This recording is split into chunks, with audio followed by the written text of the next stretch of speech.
This is RTV6 News at Noon, working for you. Another deadly crash on a stretch of interstate that's seen its share. Now families are grieving the loss of life, and authorities are starting to look at how to keep something like this from ever happening again. Good afternoon, I'm Lauren Casey. A truck driver is facing felony charges for this devastating crash on I-65. 2 adults and an infant child killed here, and more than a dozen others were hurt in a crash that shut down the interstate in the Whitestown area. Investigators say that Matthew Small was driving northbound on I-65 around 11 o'clock Sunday morning. That's when he told police that he looked down to set his coffee mug down and ran into traffic that was slowing down in front of him. In all, his truck hit 8 vehicles. The semi then caught on fire and pinned a vehicle against the guardrail, killing 3 people inside. Those victims are 21-year-old Mariah Tomey, 1-year-old Hadley Tomey, and 19-year-old Kaylee Kirk. 14 other people were injured but are expected to survive. Small is now facing 3 counts of reckless homicide. Well, this stretch of I-65 northwest of Indianapolis has seen a number of crashes in recent years. Tonight, we're working for you to get answers as to what's being done to make travel safer in this region. We're talking to INDOT and the Boone County Sheriff's Department about traffic flow and possible solutions that they're working on. Plus, we're finding out more about the suspect and the victims in Sunday's crash. Our team coverage continues tonight on the news at 5 and 6 o'clock, and there's much more online at theindychannel.com. But now here on this Monday morning, it is back to work, back to school for a number of you across central Indiana. And here's a look at what it looks like outside for your lunch hour. A view from our WeatherNet camera on top of the IMS Pagoda, looking back towards the city skyline. And Alyssa Donovan is standing by. Alyssa, what's it feel like outside right now? So still feels a little cold out there, Lauren. Temperatures right now still in the 30s across the area. We're at 36 degrees here in Indianapolis. We started very chilly this morning with those wind chills out of the northwest being a factor. They're not so much now. We're starting to see those winds shift and become a little bit more westerly, which means we're seeing a little bit more warm air coming into the area. High pressure is in control right now. We're seeing mostly clear skies. We are seeing just a few high clouds filtering through today. As we head into the afternoon, we will see a little bit more cloud coverage. So those clear skies and sunshine will clear out eventually. Overnight, we'll see a lot more cloud coverage, which means tomorrow morning won't be as chilly to start as it was today. Temperatures today still climbing a little bit. We'll climb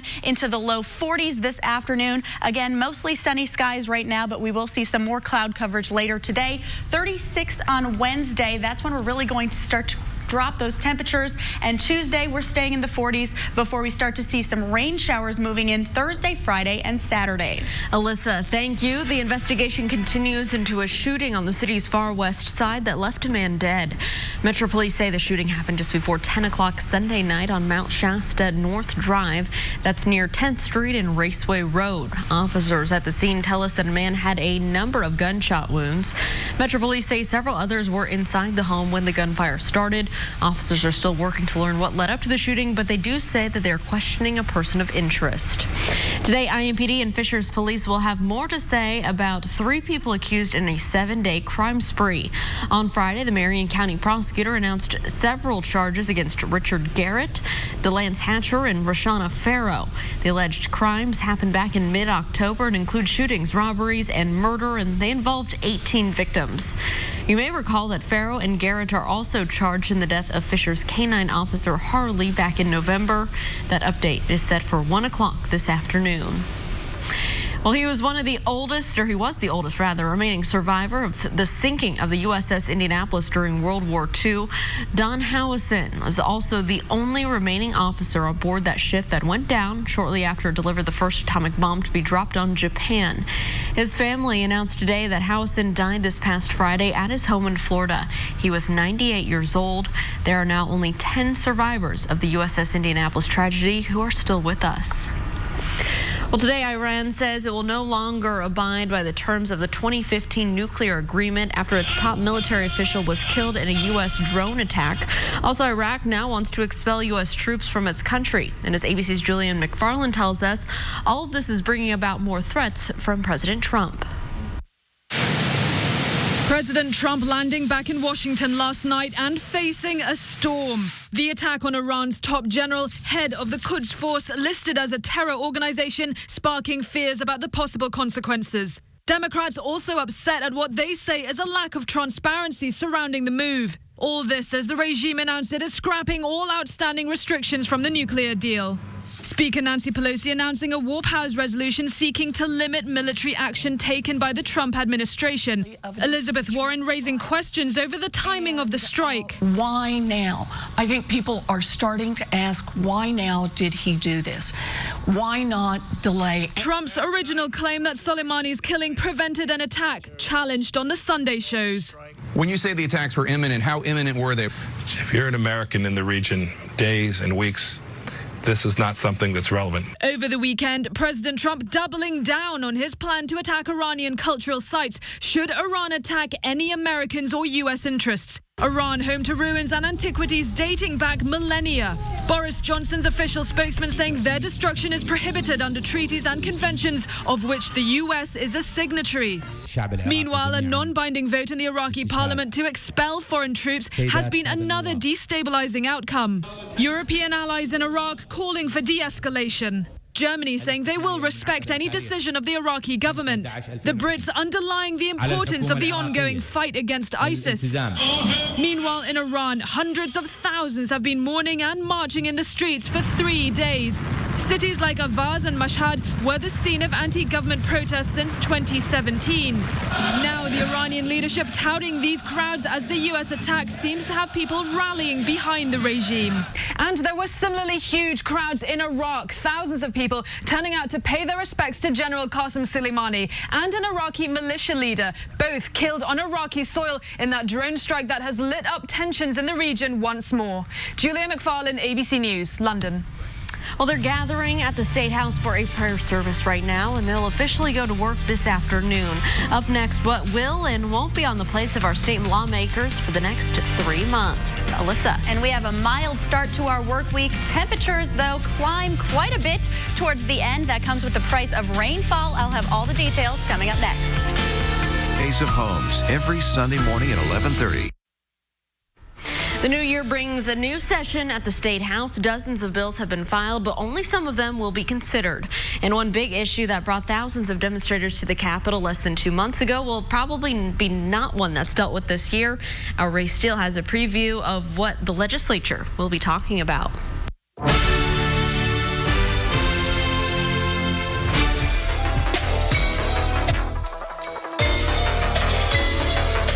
Tell the whole truth.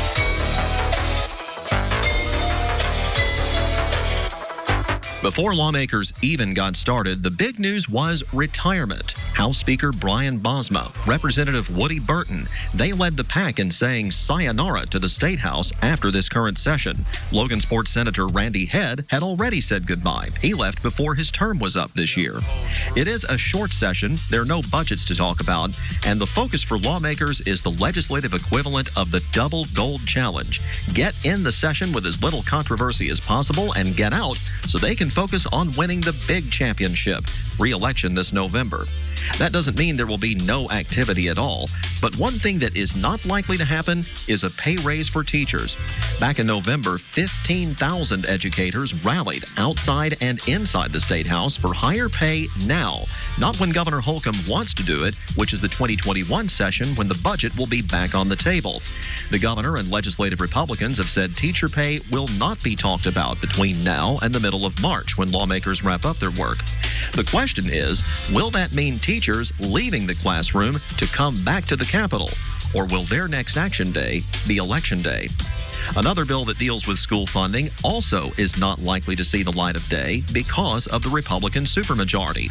Democratic Senator J.D. Ford wants to bar schools that discriminate against any student, teacher, or staff member from getting money from the state. This is specifically aimed at Catholic schools, Roncalli High School, which fired guidance counselor Shelley Fitzgerald, and Cathedral High School, which fired a gay teacher because they were in same-sex marriages. Ford introduced this same bill last year, but it didn't even get a hearing. The only other bill that could brew some debate, whether sales of cold beer should be allowed in grocery and convenience stores.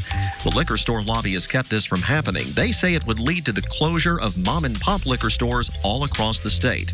But they made the same argument against Sunday alcohol sales for years, and then they finally gave in 2018. Still, during an election year, it's up in the air as to whether lawmakers would crack open an issue that could take their focus off the big prize, their own re-election, and getting back into office in 2021. Working for you, Ray Steele, RTV6. Well, more than 2 years after the case shook up the entertainment world, a man who used to be revered in Hollywood as a producer is going on trial. Next, the case that could put him in prison for the rest of his life. And here's a live look outside right now, a view downtown to the north. Alyssa Donovan will have our full Storm Team 6 forecast for the week ahead. That's coming up right after the break, right here on the news at noon. Stick around. Keller and Keller. This is RTV6 News at Noon, working for you.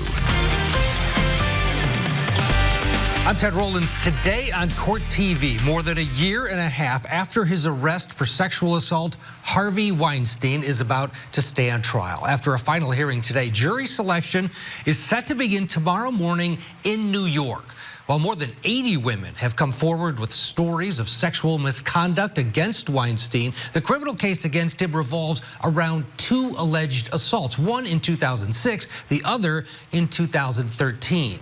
Weinstein's defense is simple. All of his sexual encounters, he says, were consensual. Our client has adamantly denied, any of those non-consensual interactions. And like anything else in this case, they're going to have to prove it before a jury. Besides the 2 accusers, the court is allowing 4 other women to testify about their alleged encounters with Weinstein to show a pattern of behavior. If convicted of all 5 counts, he is facing a life sentence. Court TV will have complete coverage of the Weinstein trial, plus other legal news from around the country, including a case out of Ohio where 2 parents are accused of murdering their infant son. Now back to you. Well, you can learn more about other court cases happening around the nation right now by visiting courttv.com. This week, Congress returns to Washington to unresolved questions about the president's upcoming impeachment trial. House Speaker Nancy Pelosi has yet to send over the articles of impeachment to the Senate. She says she won't do so because Republicans are refusing to allow any witnesses to be called at the Senate trial. Here's ABC's Mona Kosar-Abdi with more. Lawmakers are wasting no time resuming the impeachment battle as they return to Washington. Democrats and Republicans remain in deadlock over how the president's upcoming Senate trial should proceed. House Speaker Nancy Pelosi still not saying when she'll deliver the articles of impeachment to the Senate. If we don't get the articles this week, then we need to take matters in our own hands. On Sunday, Republican Senator Lindsey Graham insisted on Fox News that the Republican-controlled Senate should change the rules to override Pelosi. Graham suggesting he'll attempt to work with Senate Majority Leader Mitch McConnell to move forward with the trial with or without the House. Well, we're not going to let Nancy Pelosi use the rules of the Senate to her advantage. This is dangerous for the presidency as an institution. However, that's exactly what Senate Minority Leader Chuck Schumer says Pelosi will do.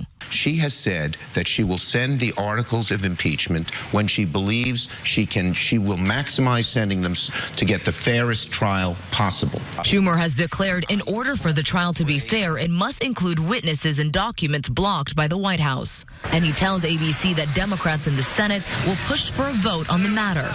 And I hope, pray, and believe there's a decent chance that 4 Republicans will join us. President Trump also weighed in this morning on Twitter, demanding that impeachment must, quote, end quickly, insisting that Congress is wasting its time as well as his own on something that goes against what the founders had in mind. Mona Kosar-Abdi, ABC News, Washington.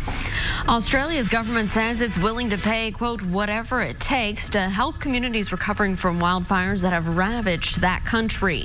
Prime Minister Scott Morrison is announcing new spending towards the recovery effort after he and his Conservative government were criticized for a slow initial response to the fires.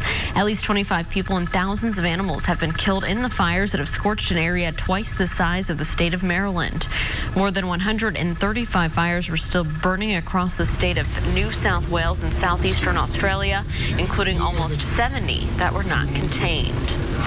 Let's get a look outside right now. This is our Weather Now camera on the campus of Indiana University down in Bloomington. Sunny skies. Looks pretty nice from this view, Alyssa, but you're saying it is a little chilly out there today. It's a little chilly today, and we can actually credit those clear skies to some of that chill that we have out there. So it might look nice, but that's one of the reasons that it is so chilly outside. 36 right now in Indianapolis and Kokomo. We're at 38 in Bloomington. You can see those winds right now are out of the southwest, about 10 miles per hour across the area. Earlier today, they were out of the northwest. So what does that mean? It was helping filter in some cooler air from the north. So now that they've shifted to be southwesterly winds, it's not going to feel as cold as we head into the afternoon. We are also starting to see a little bit more cloud coverage right around Indianapolis. Those are some high clouds, though, so it looks pretty clear on our satellite and radar. We are seeing partly clear skies for areas to the south of us. That's going to change, though, as we head into the afternoon. We have a disturbance that's going to move through this afternoon and evening into the overnight hours, which is just going to cause our clouds to increase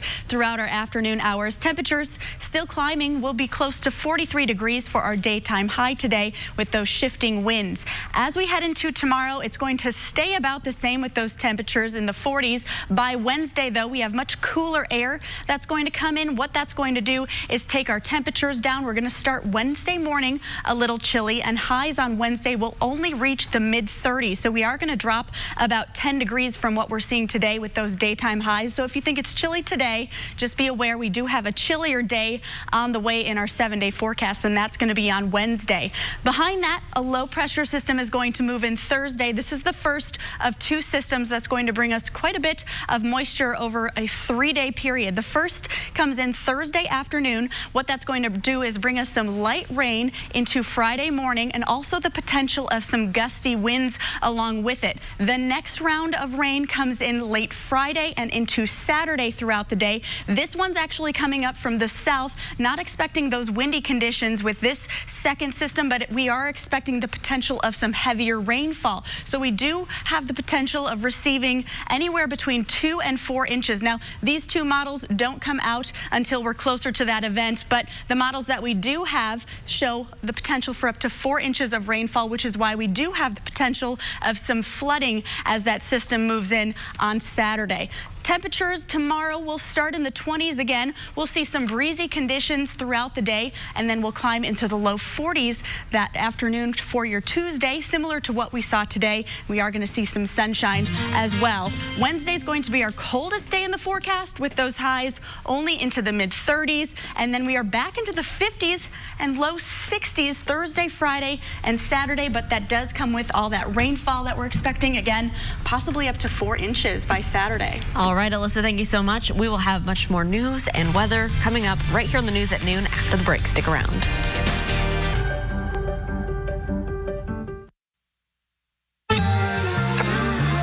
Yeah, I know the squad with me. I know my dogs with me. I got my team with me. They gonna achieve with me. I done see things, I done been places you wouldn't believe, homie. Just trying to be great, I never stop chasing all of these dreams, homie. Well, we are showing these Pacers highlights from their win over the Sixers on New Year's Eve, and that's because they haven't won a game since then. The Pacers still looking for their first win of 2020 as they take on the Hornets in Charlotte tonight. Indiana goes into the game a little banged up, though. Point guard Malcolm Brogdon expected to miss another game, and TJ McConnell got hurt during the fourth quarter of Saturday's loss in Atlanta. Tip-off tonight is set for 7 o'clock. All right, let's see what our forecast is back here at home, Melissa. And it's a chilly day. Temperatures will continue to increase as we head into the afternoon, right around 43 for our high. We do have some clear skies out there, but we're starting to see those clouds build in. We'll see cloudier skies later today. Staying cloudy to start Tuesday, sunshine by the afternoon, staying in the 40s tomorrow. Then we drop off Wednesday. That's when we're back in the 30s, so it's going to feel a little chillier outside before we see Thursday, Friday, and Saturday quite a bit of rainfall. We have flooding potential as two systems approach us. Could see up to 4 inches of rainfall by the time we're all said and done with those days. Ooh. All right, Alyssa, thank you so much playing for that. And thanks for joining us and making RTV6 your choice for news. Come back here, join us for the news at 5. Have a great Monday afternoon.